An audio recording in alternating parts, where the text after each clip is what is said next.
Oh man. This one's gonna be a doozy.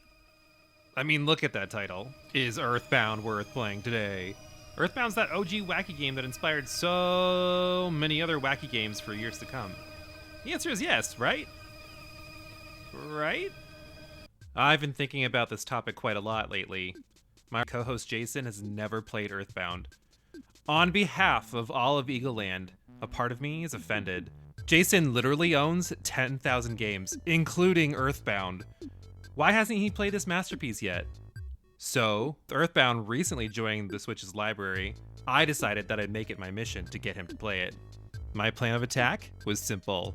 1. Wait for us to stream. 2. Bring up Earthbound being on Switch. And boom! Jason playing Earthbound. Little did I know how crafty and prepared Jason would be, though. I wasn't ready for what Jason said next. He said, "Why?" And for once, I didn't know what to say.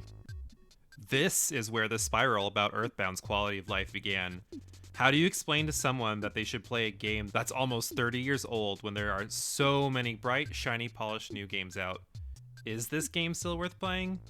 First off, let it be known, nostalgia goggles are off. If you're a big SNES era gamer like myself, sometimes you get caught up in the good memories that stem from playing a game, and it makes you unable to use a critical eye when evaluating. Secondly, I'm a critical bitch. No matter how much I love a game, I'm not going to pull any punches. So I'll be doing my best to look at why someone should play the game now, as opposed to why they played it then. Earthbound's story is pretty straightforward.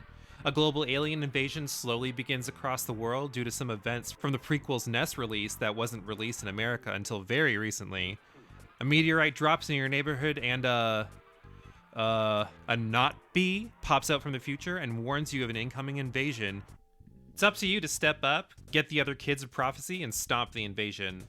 The story doesn't really take any twists and turns, and there isn't really a lot of initial depth to the narrative like, hey, you're a half-human slave being brainwashed for war, or hey, you're the bad guy using bad powers without even knowing it, or even these little events that you're changing in time won't prevent the inevitable apocalypse.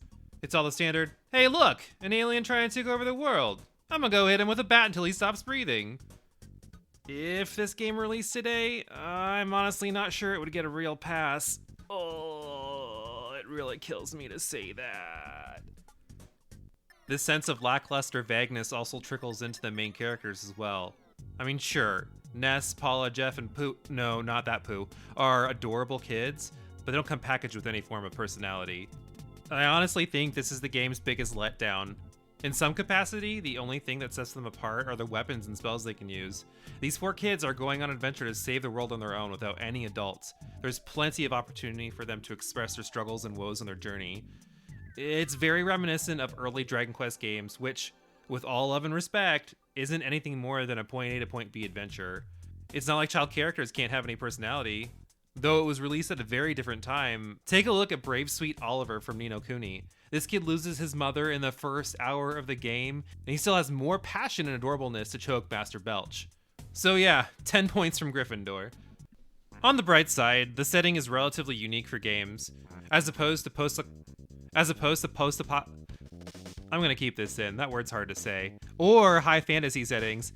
Earthbound leans heavily on a parallel universe, late 90s Earth setting, starting in what is likely Midwest America, that evolves into a full global tour.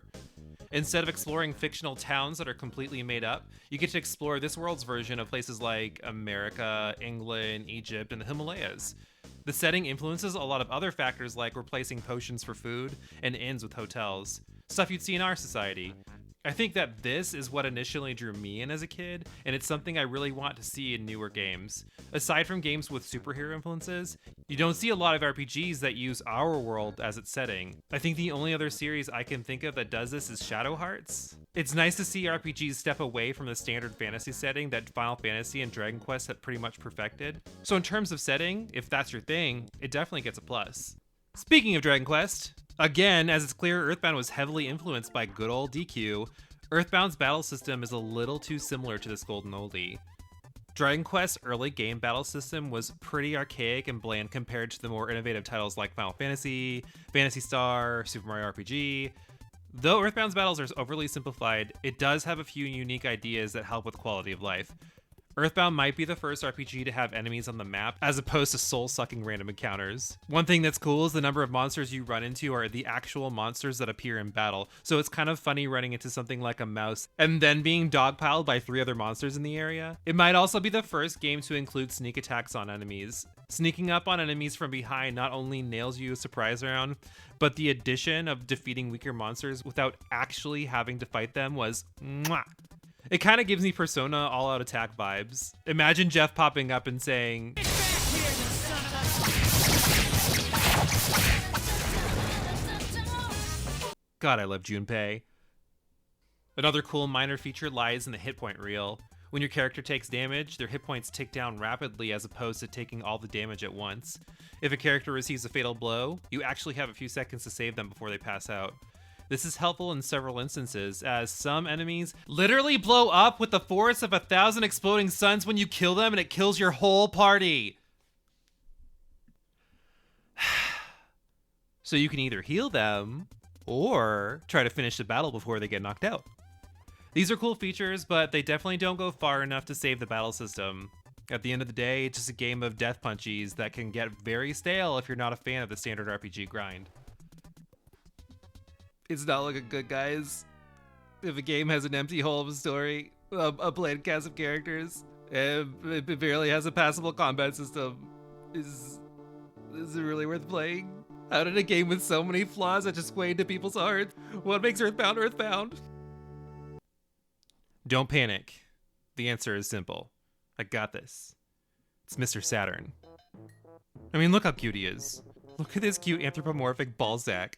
The bow, the whiskeys. Oh, I just can't. Okay, so maybe not literally Mr. Saturn, but he does represent the game's greatest strength. Earthbound is charming as hell. Everything, and I mean everything, is layered with humor, adorableness, and a level of familiarity that draws you in. It's like the chocolate chip cookie of video games, but you know, a good chocolate chip cookie. Not that Chips Ahoy garbage. Earthbound's true strength lies in its NPCs and weird scenarios that make up its world.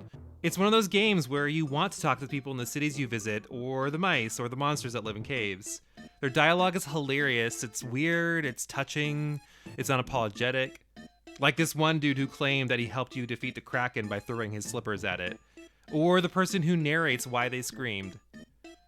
Every place you go and every sight you see is layered with comforting oddities. It's a Loch Ness look-alike Tessie being ridden by a bubblegum-blowing monkey. It's knowing that when you get homesick, which is a real status effect, you can call your mom and she'll make everything better. It's helping the cute little Tenda overcome their shyness, or defeating lightning-wielding racists with a baseball bat. So wholesome. It's the breaking the fourth wall and asking the player to insert their name so you can play a part in saving the world. It's all the weird people, places, and fuzzy feelings that makes Earthbound greater than the sum of its parts. It's that weird book from childhood that's always fun to read, even if you remember every single part, no matter how old you are. So, is Earthbound still worth playing today? If you like weird shit, yes. If your name is Jason, yes. If you like nostalgia, yes. If you're breathing, yes.